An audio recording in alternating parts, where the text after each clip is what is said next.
For the next speaker, please welcome Indonesian Agency for Meteorology, Climatology, and Geophysics. You have the 30 minutes, and this stage is yours.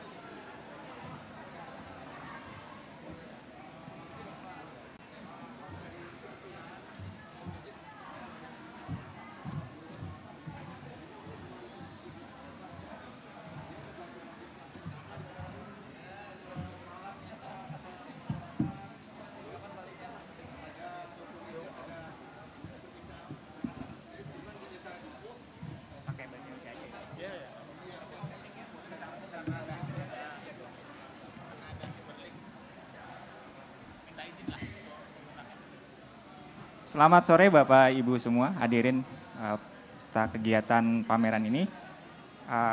Pada kesempatan ini kami dari BMKG akan menyampaikan satu informasi atau sebuah paparan yang akan kami kemas dalam judul Toward Climate Resilience and Climate Action through Climate Field School and Community-Based Climate Literacy.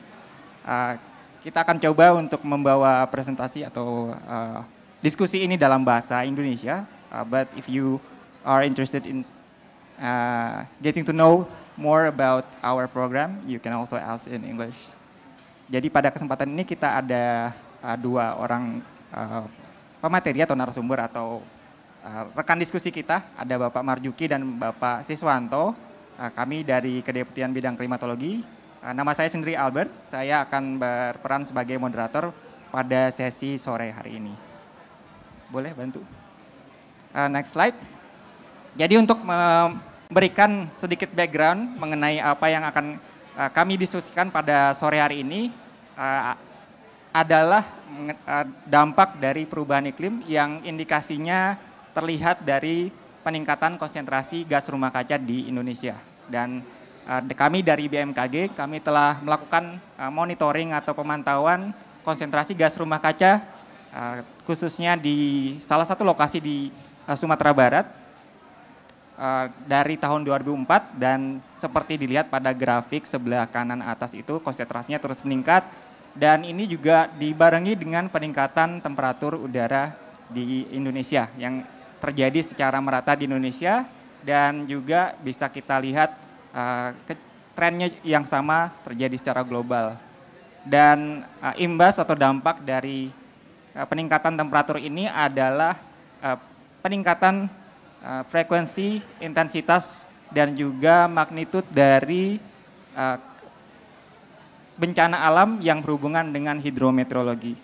Jadi data yang kami himpun dari BNPB menunjukkan tren peningkatan. Dan pada kesempatan ini kita akan berbicara lebih lanjut bagaimana dampak dari perubahan iklim ini, terutama pada sektor yang sangat erat kaitannya dengan kegiatan kita di Indonesia, yaitu di sektor pertanian.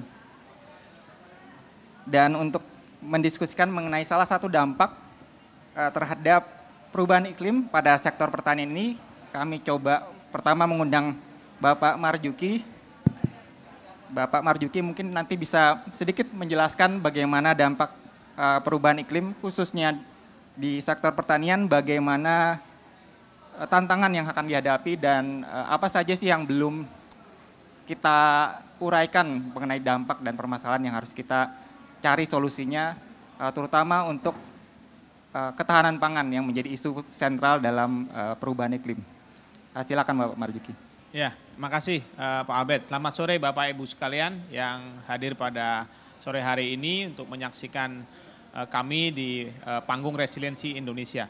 Jadi saya sedikit menambahkan apa yang disampaikan Pak Albert karena waktu kita juga tidak banyak. Jadi apa yang sudah dijelaskan tadi diperparah dengan, bukan diperparah, artinya bahwa situasi kita semakin mendukung karena Indonesia adalah negara yang di wilayah tropis di mana energinya lebih banyak, lebih hangat, dan interaksi atmosfer yang kompleks terhadap tanaman, lingkungan, dan sebagainya itu semakin intensif. Jadi akhir-akhir ini juga BNPB sering mempublikasi bahwa kejadian ekstrim akan semakin lebih intens dan semakin lebih kuat gitu ya. sebagai contoh yang selalu diingat oleh kita semua, terutama di kalangan petani, adalah saat kejadian disituasikan ke dalam sektor pertanian dalam satu musim. Nah, dalam banyak kasus ya, kami memang mengalami atau istilahnya menunjukkan gitu ya, kegiatan ini memberikan benefit atau memberikan success story di beberapa kasus. Jadi sejak tahun 2011 kami sudah mengusung lebih dari 15 atau 16 ribu peserta, ya itu sudah banyak sekali. Itu banyak sekali kasus-kasus sukses story yang ada di dalamnya. Selain di tingkat nasional, konsep ini juga ternyata diminati di negara-negara Asia Pasifik ya.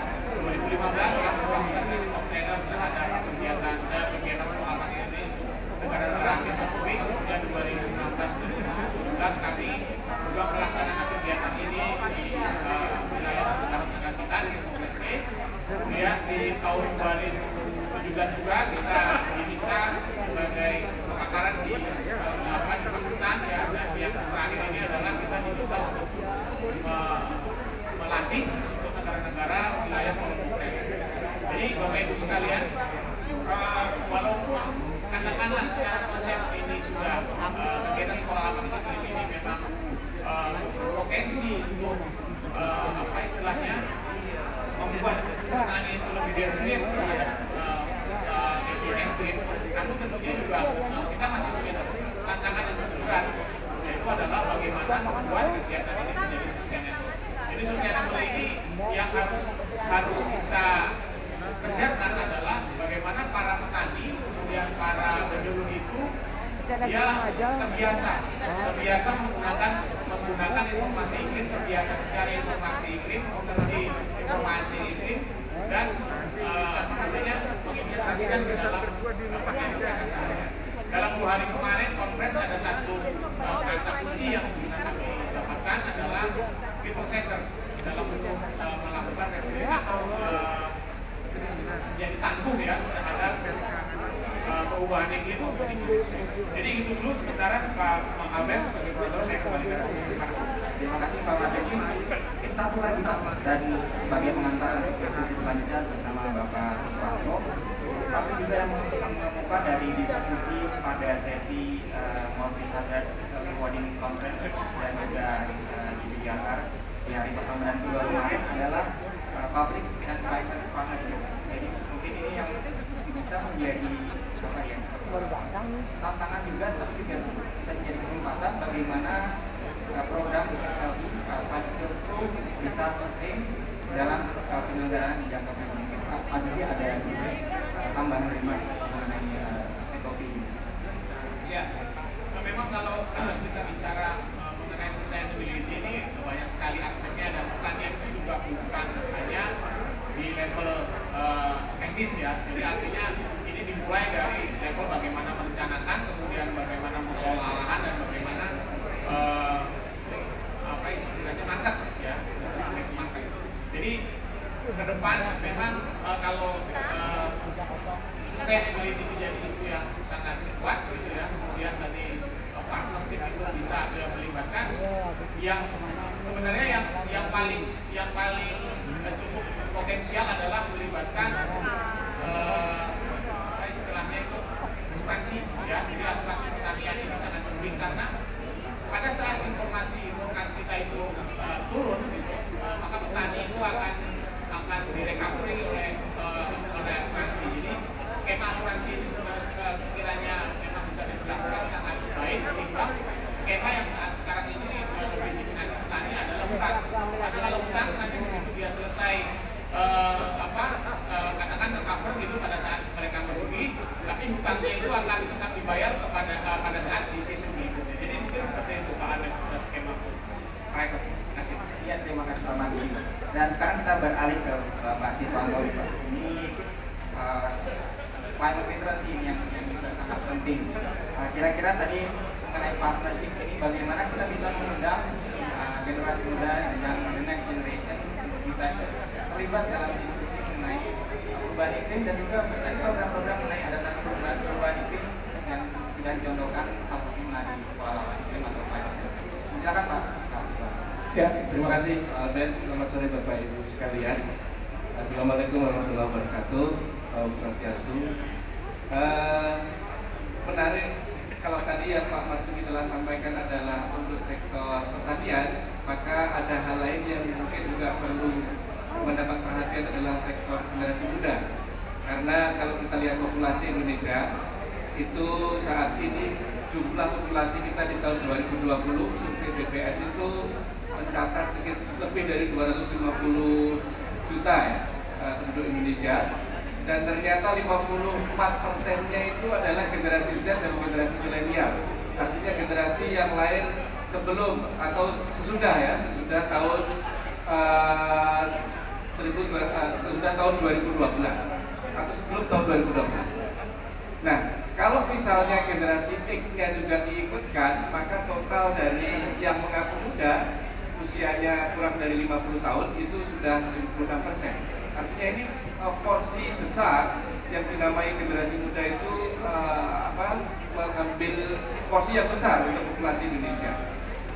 Dari hal itu yang menarik adalah ada survei dari YouGov tahun 2020, ternyata Indonesia itu menempati urutan pertama untuk mereka yang 21% dari populasi Indonesia itu meyakini perubahan iklim terjadi, tetapi tidak meyakini bahwa itu disebabkan oleh ulah manusia. Jadi kita nggak punya kontribusi terhadap apa yang terjadi di sekitar kita, bencana yang banyak, kemudian suhu permukaan yang terus meningkat, gas rumah kaca yang terus meningkat tadi yang di bagian awal sudah dijelaskan oleh Pak Alben. Ini cukup menyedihkan. Bahkan 3% daripada populasi itu dari survei YouGov itu mengatakan tidak terjadi apa-apa, iklim baik-baik saja. Nah dari situ kemudian ternyata tidak hanya terjadi di Indonesia, tetapi juga di negara-negara yang lain, Pak Albert dan juga Bapak Ibu sekalian. Contohnya kayak negara di United States sendiri itu ada 19% yang tidak mempercayai bahwa kita itu menyebabkan gas rumah kaca naik, kemudian suhu permukaan dan suhu global terus naik, tidak percaya itu. Di Saudi Arabia, di Mesir, di India, Meksiko, Thailand, Austria, semuanya sama. Nah generasi muda ini yang sebenarnya membutuhkan perhatian. Ya, itu sebabnya di PBB sendiri di bawah The Secretary General itu ada satu grup khusus ya, yang namanya Youth Advisory Group on Climate Change, yang mereka itu memiliki program Youth in Action gitu ya, di mana mengencourage generasi muda itu tidak hanya menjadi korban daripada tidak hanya menjadi korban dari dampak-dampak perubahan iklim, tapi juga mereka menjadi aktor. Nah, oleh karena itu sesuai juga dengan tujuan SDG 13 yaitu climate action, dan juga menjadi tanggung jawab bahwa BMKG merupakan lembaga yang bertanggung jawab supaya bagaimana isu-isu perubahan iklim itu menjadi mainstream, menjadi arus utama dalam masyarakat. Oleh karena kami melakukan suatu program namanya Climate Literacy for Climate Action. Nah, itu biasanya dibagi menjadi 3 tahap. Pertama ada tahap yang short term, mid term sekitar 3 bulan, dan long term itu kita serahkan kepada masyarakat sendiri. Jadi BMKG pada awal di short term itu adalah bagaimana mengupayakan generasi muda itu terliterasi ya, terdidik secara pengetahuannya dengan benar terkait dengan apa yang sedang terjadi, terkait dengan perubahan iklim dan seterusnya. Nah, dari situ kemudian kita harapkan mereka bisa melakukan suatu aksi real di komunitasnya di masyarakat lokalnya itu, untuk melakukan kegiatan yang dia bisa dikaitkan dengan climate action gitu. Prinsipnya 3M, mulai dari yang kecil, mulai sekarang juga, dan mulai dari yang kecil, mulai sekarang juga, dan mulai dari diri sendiri. Ya. Nah, kita harapkan ketika masyarakat itu sudah tumbuh kesadarannya, maka muncul kesadaran bersama. Yang kesadaran bersama itu bisa merubah perilaku sosial, yang akhirnya mereka menjadi masyarakat mandiri yang sangat care dengan perubahan iklim, dan mereka terus melakukan kegiatan yang terus bersirkular gitu ya dalam kegiatan climate action tadi. Begitu, Mas. Terima kasih Pak Siswanto. Ini mengenai tadi ada behavior change. Bagaimana kita bisa mengengage the young generation untuk bisa aktif atau berpartisipasi dalam tidak hanya diskusi mengenai perubahan iklim, tapi juga bagaimana mengambil aksi terhadap perubahan iklim. Nah, dari BMKG sendiri, bagaimana kita bisa memfasilitasi generasi muda ini untuk bisa aktif perubahan iklim? Ya, pengalaman kami yang pertama yang kami lakukan adalah pertama menentukan atau target grup ya, jadi sasaran objek dari kegiatan kita. Ini banyak sekali. Kalau kita lihat generasi muda ini kan kelompoknya banyak ya. Ada yang mereka itu ada yang berbahasa targetnya itu adalah masyarakat perkotaan ya, generasi muda perkotaan. Kemudian ada generasi muda yang berkumpul karena hobi tertentu. Ada yang mereka itu pelajar, mahasiswa.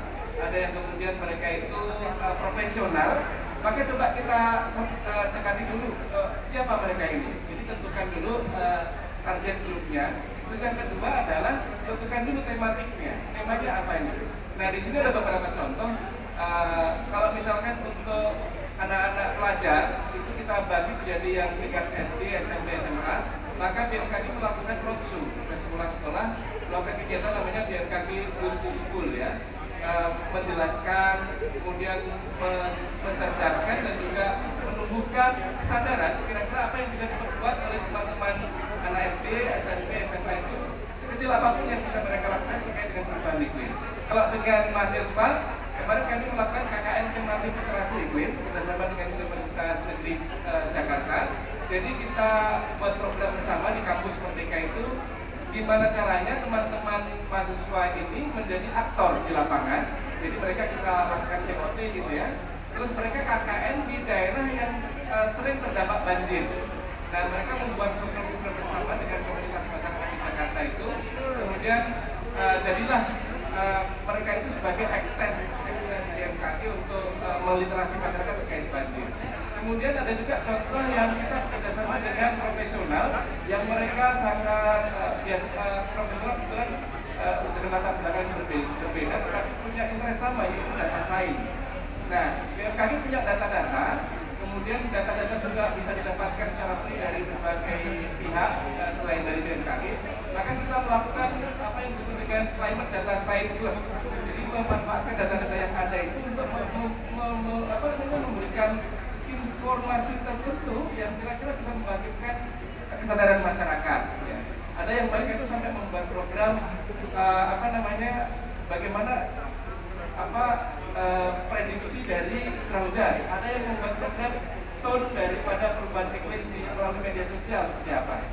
Kemudian kalau yang lain mungkin yang beberapa yang kami lakukan dengan komunitas masyarakat berbasis komunitas di Bogor, di Pulau Seribu, kemudian di Magelang, kami bekerjasama dengan komunitas masyarakat yang berbeda-beda interestnya. Kalau di Pulau Seribu, di masyarakat kepulauan, mereka interest bagaimana membuat pulau mereka itu nol sampah. Dan BMKG bekerjasama dengan komunitas rumah Yayasan Rumah Literasi Hijau itu melakukan small research ya, kajian kecil, menghitung sampah yang diperoleh mereka dari daratan Jakarta, dari rumah tangga mereka atau dari turis gitu. Nah, itu menarik juga. Kemudian di Bogor kami bekerja sama dengan Waste Watching, lembaga profit swasta yang ini mungkin masuk ke dalam PPP tadi ya, private public engagement dan private public partnership tadi. Kita mengedukasi masyarakat bagaimana pengelolaan manajemen sampah yang baik seperti itu. Nah, berbagai macam kegiatan itulah yang kemudian kita ingin menemukan. Yang ketiga adalah aktornya. Jadi aktornya. Nah, untuk yang terakhir kami juga bekerjasama dengan aktor dari faith-based community, masyarakat berbasis agama. Kebetulan di sebelah kanan ada MDMC. Nanti di Purwakarta kami bekerjasama dengan LPBI NU, kemudian di Lampung kami bekerjasama dengan LPBI NU, di Jawa Tengah nanti dengan MDMC. Kemudian juga kami kemarin menyelenggarakan webinar lintas agama. Jadi berusaha pendekatan agama itu kepada generasi muda. Kira-kira apa nih? Kalau kan banyak juga ya generasi muda yang mereka itu dekat dengan agamanya ya. Sehingga kita melakukan pendekatan dengan tokoh-tokoh agama mereka. Itu Pak. Terima kasih, Pak Siswanto. Baik. sekarang kita coba untuk membuka dua sesi pertanyaan. Silakan kalau ada yang ingin bertanya, silakan Ibu. Dan kebetulan kita juga menyiapkan something door prize untuk para penanya. Silakan. Ya, selamat sore semuanya. Assalamualaikum warahmatullahi wabarakatuh. Terima kasih atas kesempatannya. Saya ingin sedikit sharing, mungkin juga ada pertanyaan nantinya kepada Pak Marzuki terkait dengan sekolah lapak iklim ya. Sependek sepengetahuan saya, salah satu praktek SLI di Jawa Timur, utamanya di Malang, untuk SLI petani tebu ya Pak, kalau nggak salah gitu. Sudah pernah dilakukan itu proyek bersama dengan USAID Apit, di mana petani dibekali selama setahun atau mungkin sudah lebih dari itu untuk mengembangkan kualitas tebu unggulan yang bisa lebih tahan terhadap serangan hama dan lain-lain. Saya tidak tahu praktiknya apakah di sana itu sudah melembaga dengan benar-benar dan sustain sampai saat ini, karena berbicara tentang sustainability dari sebuah proyek, seringkali kita dihadapkan pada kondisi setelah fundingnya habis maka berhenti lama dan kegiatannya. Nah ini kan yang perlu kita antisipasi dalam semua proyek pemberdayaan masyarakat. Nah, apakah yang dipraktekkan selama ini, termasuk misalkan di Malang tadi, itu sudah membuat ataupun bekerja sama dengan organisasi lokal yang memang sebelumnya itu sudah firm survive di sana. Misalkan saja saya memandang seperti potensi KUD, Koperasi Unit Desa. Ini menurut saya sangat potensial untuk digandeng dalam mengembangkan sustainability. Kalau dibiarkan atau misalkan membentuk sebuah peranata sosial baru, lembaga baru, khawatirnya malah nantinya nggak bisa jalan. Tetapi seperti KUD ini kan jelas mendukung ekonomi kerakyatan.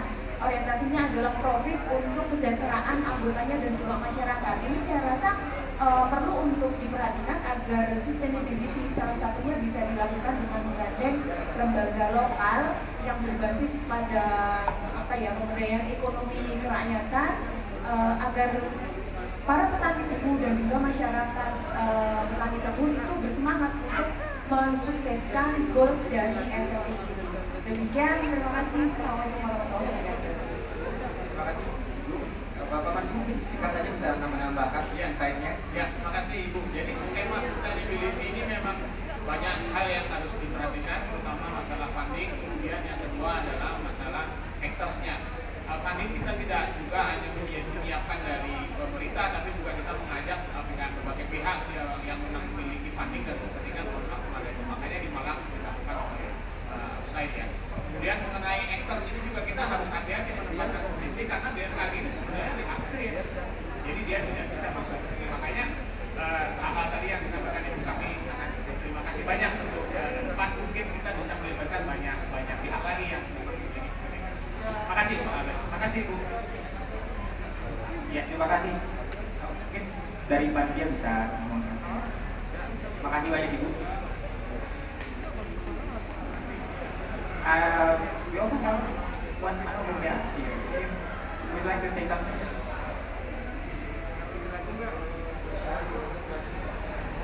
Hello, thank you. Selamat Sari. Yeah, I work with the World Meteorological Organization, and specifically I work in the Climate Risk and Early Warning Systems initiative. So we work on early warning systems to help farmers, for example, have early warnings before flood, before drought. And one initiative I just wanted to touch on was World Meteorological Day, which was on the 23rd of March this year.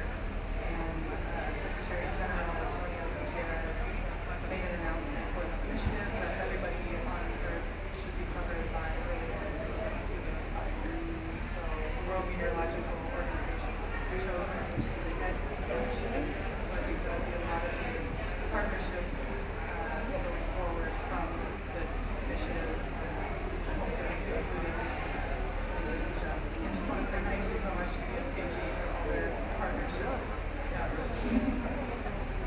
Well, thank you. That is the perfect final remark from us. And if you can show this the last slide to just conclude everything that we have discussed this afternoon. So our key points are BMKG working with different actors, different sectors to ensure that the information, the weather, climate, and other functions of the entity can be delivered to the society in a timely manner. And we also discuss about climate field school, which is one of the example of the climate adaptations actions that BMKG has initiated since 15 years ago. And the other thing that is really important is the climate literacy. It's the core, the foundation that the young generations involved in all the climate talks, climate change talks, climate change actions, mitigations, and adaptations that we have to work together to ensure that we have a better and more safe planet. Terima kasih atas perhatian dari Bapak Ibu semua sesi pada hari ini, dan seperti ini sesi terakhir pada hari ini masih ada. Jadi kami akan mengakhiri sesi diskusi pada siang pada sore hari ini. Selanjutnya kami kembalikan kepada